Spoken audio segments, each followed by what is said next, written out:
Hello, my name's Michael Conneely and this is the 5th video in our Starwheel Astrology and Healing newsletter for July.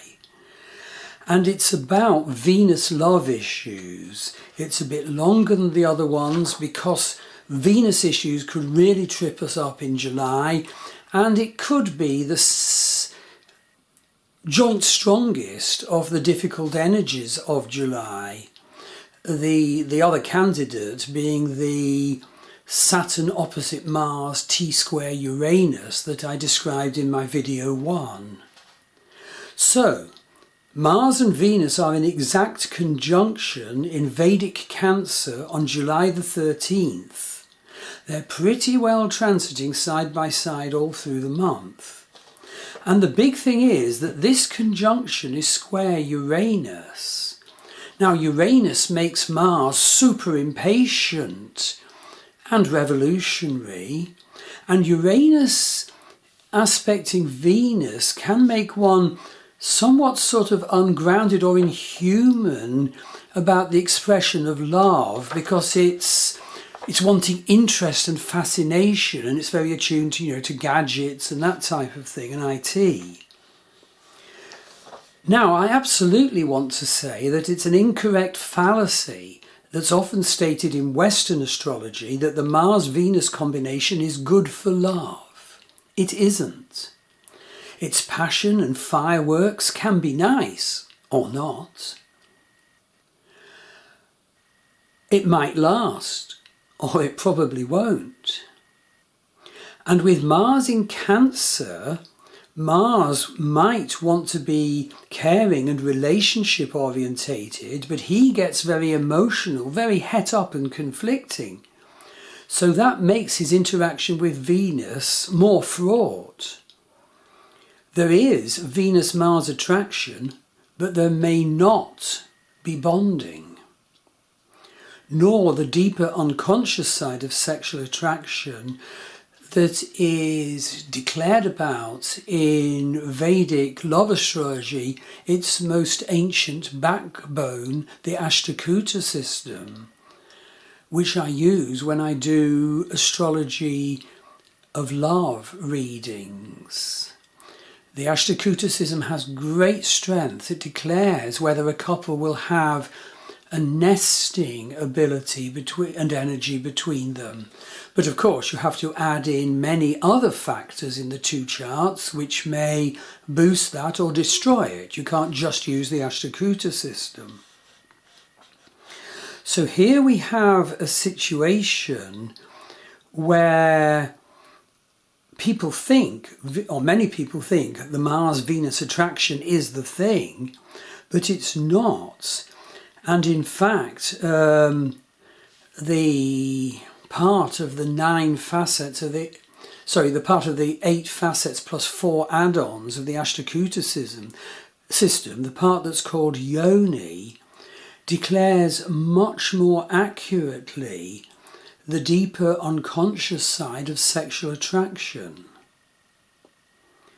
And it's really important for us to know our personal love scripts and issues. And of course, that helps us bring a more enlightened and divine and conscious awareness of our love scripts and behaviours.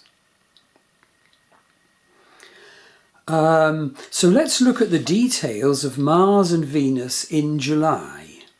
This double transit is going to bring arguments, standoffs, breakups in relationships, but also reconciliation and renewed love connection.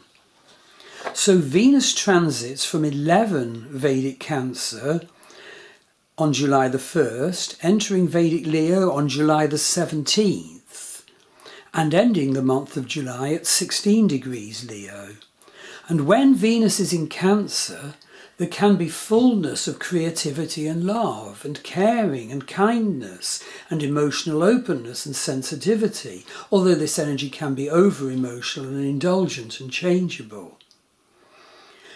But when Venus moves into Leo from July the 17th, this is royal love, royal artistry, strong feelings, winning through seduction rather than combat, although can be conceited, complacent and self-absorbed. Venus in Leo can be the princess mentality, so it has issues in how it relates. But when Mars is transiting Cancer from the 1st of July until it enters Leo on the 20th of July, well, Mars in Cancer is confused and frustrated. Although when Mars goes into Leo, it's different. He's the fighter, he's the captain, and you better salute. So it's really important to realise that Mars and Venus are going through major changes of energy in July, and they will not work together. Understand that this is the case if fights occur, and then stop the fight, say, oh yes, this is the energies of the time, connect to the heart, take time to find connection to the higher vibration of love, heal disagreement and conflict, try to end disagreements and divergences. Be careful not to take things over personally at this time. Be aware that we will be expressing the prevailing energies, and so what we need to do if we go into a hissy fit is take a break, calm down and focus on higher love instead. Maintain your integrity, and yes, don't sort of lead invasions against your partner. It's very important to understand when these planets are in Cancer, there is another factor as well, and that is an opposition from Saturn. And indeed, a square aspect from Uranus. So we have a most angry energy square of Mars opposite Saturn, where each of those are T-square Uranus, Mars in Cancer, Saturn in Capricorn, Uranus in Aries, and Venus is caught up in that. So we really do need to bring divine awareness and treasure love. And then later on in the month, when Mars and Venus are in Leo, they receive an opposition from Jupiter. And that does very different things. So Jupiter opposite Venus, very differently, creates a demand for our love relationship to have higher meaning and expansive qualities, to have wider humanitarian qualities, and thus with the risk of the risk of negatively handling disappointment we might feel. Disappointment in relationship will be amplified. But of course it can be the spur to our sorting out our relationship issues better. And of course, as I described in the Mars video, Venus transits through the Gandanta zone between Cancer and Leo. In Venus's case, from the 15th to the 18th of July, peaking on the 17th of July. And very briefly, Gandanta zones are the very immaterial few degrees where water sign gives way to fire sign.